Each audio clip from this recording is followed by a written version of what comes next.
నమస్కారం అందరికీ. ఈరోజు మీ అందరి కోసం మరొక ఇంట్రెస్టింగ్ విషయం ఒకటి తీసుకొచ్చాను. అదేంటంటే మహాభారతంలో మీ రాశి ఎవరితో మ్యాచ్ అవుతుందో తెలుసా? మహాభారతంలో ఉన్నటువంటి చాలా మహనీయుల్లో మీ రాశి ఎవరితో, ఏ మహనీయుడితో కలిసి ఉంటుందో, ఎలాంటి ఫ్యూచర్ ఉండబోతుందో దాని గురించి ఇప్పుడు మీకు కంప్లీట్గా ఎక్స్ప్లెయిన్ చేస్తాను. ప్లీజ్ నా వీడియోని ఎండింగ్ వరకు చూడండి, లైక్ చేయండి, షేర్ చేయండి, కామెంట్ చేయడం మాత్రం మర్చిపోకండి. And please subscribe my YouTube channel. ఇంకా వెంటనే టాపిక్లోకి వెళ్ళిపోదాం. భారతదేశంలో చాలా పాత్రలు ఉన్నాయి. మహాభారతంలో చాలా పాత్రలు ఉన్నాయి. ఒక్కో పాత్రకు ప్రత్యేక లక్షణాలు ఉన్నాయి. మరి జ్యోతిష శాస్త్రంలో మీ రాశి మహాభారతంలో ఏ క్యారెక్టర్తో మ్యాచ్ అవుతుందో తెలుసుకుందామా? మహాభారత్ భారతీయ పురాణాలలోని గొప్ప ఇతిహాసాలలో మహాభారతం ఒకటి.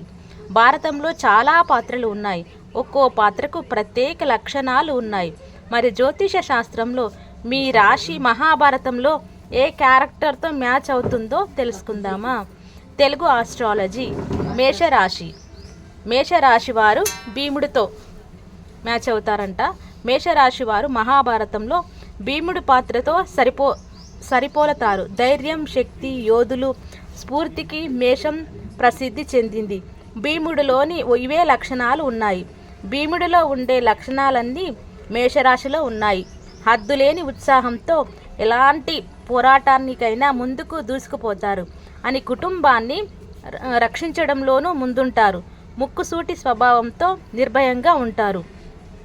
తర్వాత వచ్చేసి వృషభ రాశి. వృషభ రాశి వారికి యుధిష్ఠిర. వృషభం స్థిరత్వం, సహనంతో నిండి ఉంటారు. ఈ లక్షణాలు యుధిష్ఠిరుడిలోనున్న స్పష్టంగా ఉంటాయి. యుధిష్ఠిరుడి లాగానే వృషభ రాశి వారు సత్యం, ధర్మం విషయంలో చాలా నిబద్ధంగా ఉంటారు.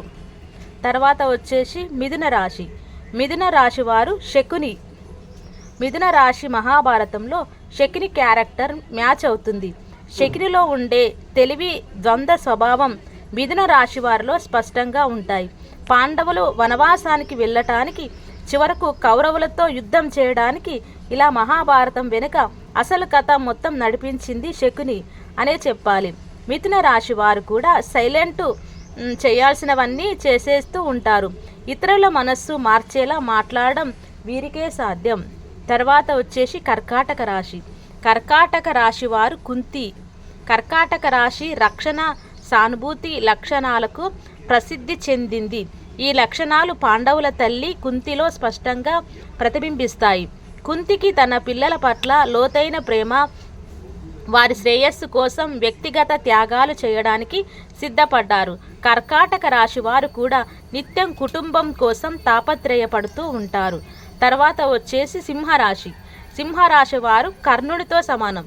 సింహరాశి వారు వారి గర్వం, తేజస్సు, గౌరవ భావానికి ప్రసిద్ధి. మహాభారతంలోని అత్యంత సంక్లిష్టమైన పాత్రలో ఒకరైన కర్ణుడిలో స్పష్టంగా కనిపించే లక్షణాలు ఇవి. కుంతికి జన్మించినప్పటికీ కర్ణుడు కౌరవుల పక్షాన నిలిచాడు. అతను తన ధైర్యం, నైపుణ్యాలు, గొప్ప హృదయం ద్వారా ప్రాముఖ్యతను పొందాడు. సింహరాశిలోనూ ఇవే లక్షణాలు పుష్కలంగా ఉంటాయి. తర్వాత వచ్చేసి కన్యారాశి. కన్యా విదురుడు. సేవ, జ్ఞానం, ఆచరణాత్మకతకు కన్యారాశి చిహ్నం. ఇవే లక్షణాలు విదురుడిలోనూ కనబడతాయి. కురు రాజ్యంలో తెలివైన సలహాదారుగా విదురుడు తన తెలివితేటలు, నైతిక సమగ్రత, సమస్యలకు ఆచరణాత్మక దృక్పథానికి ప్రసిద్ధి చెందాడు. నీతి పట్ల అతని అంకిత భావం, క్లిష్ట పరిస్థితుల్లో కూడా మంచి సలహాలను అందించగల అతని సామర్థ్యం, ఈ లక్షణాలు కన్యా రాశిలోని వారికి ఉన్నాయి.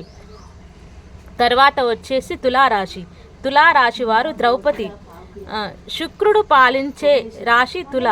ఈ రాశి అందం, సమతుల్యత, న్యాయాన్ని సూచిస్తుంది. మహాభారతంలో ద్రౌపది ఈ లక్షణాలు కలిగి ఉంటుంది.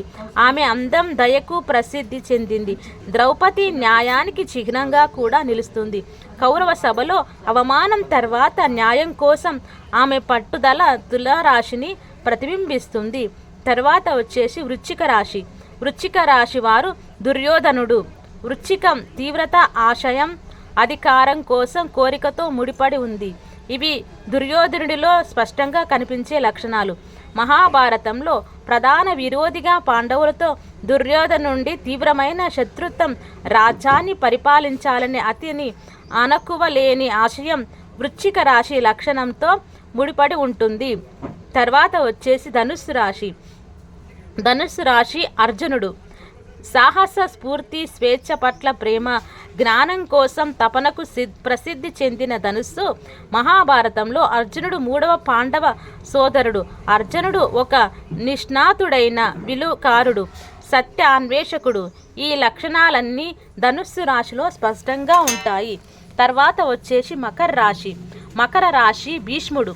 మకరం క్రమశిక్షణ, బాధ్యత, బలమైన విధికి మారుపేరు. ఈ లక్షణానికి కురు రాజవంశం పితామహుడు భీష్ముడితో స్పష్టంగా ఉంటాయి.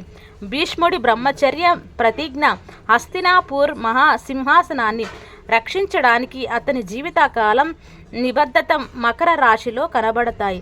అందుకే మకర రాశి వారు క్రమశిక్షణతో ఉంటారు. తర్వాత వచ్చేసి కుంభరాశి కృష్ణుడు. మహాభారతానికి మూల పురుషుడు శ్రీకృష్ణుడు. ఆయన లక్షణాలు జ్యోతిష్య శాస్త్రంలో కృష్ణుల్లో కనబడతాయి. అర్జునుడి రథసారథి, మార్గదర్శిగా మహాభారతంలో కృష్ణుడి పాత్ర. దార్శనికుడు, తత్వవేత్త. భగవద్గీతలో అతని బోధనలు సార్వత్రిక ప్రేమ, నిర్లిప్తత, జ్ఞానం కుంభరాశి ఆదర్శాలను ప్రతిబింబిస్తుంది. తర్వాత వచ్చేసి మీనం శకుంతల. మీనం సానుభూతి, అంతర్దృష్టి, ఆధ్యాత్మిక రంగానికి లోతైన సంబంధంతో ముడిపడి ఉంది. ఈ లక్షణాలు శకుంతలలో కనిపిస్తాయి. మహాభారతంలో కేంద్ర వ్యక్తి కాకపోయినా భరతుడి తల్లిగా ఆమె పేరు భారతదేశం అని పిలుస్తారు. ఆమె కథ ప్రేమ, త్యాగం, భక్తి అనే మీనరాశుల లక్షణాలు ప్రతిబింబిస్తాయి. చూశారు కదా. ఇప్పుడు మహాభారతంలో ఏ రాశి వారికి ఏ గొప్ప మహనీయులతో సంబంధం కలిగి ఉందో, వాళ్ళ లక్షణాలు ఎలా ఉంటాయో తెలుసుకున్నారు కదా. థ్యాంక్ యూ సో మచ్ ఇంతవరకు నా వీడియోని చూసి ఆదరించినందుకు. ఇది నాకు ఎక్కడో నేను చదివి విని మీకు ఇది షేర్ చేయడం అవుతుంది. ఎవరైనా ఏమైనా మనోభావాలు దెబ్బతిని ఉంటే నన్ను క్షమించండి. Thank you so much for everyone.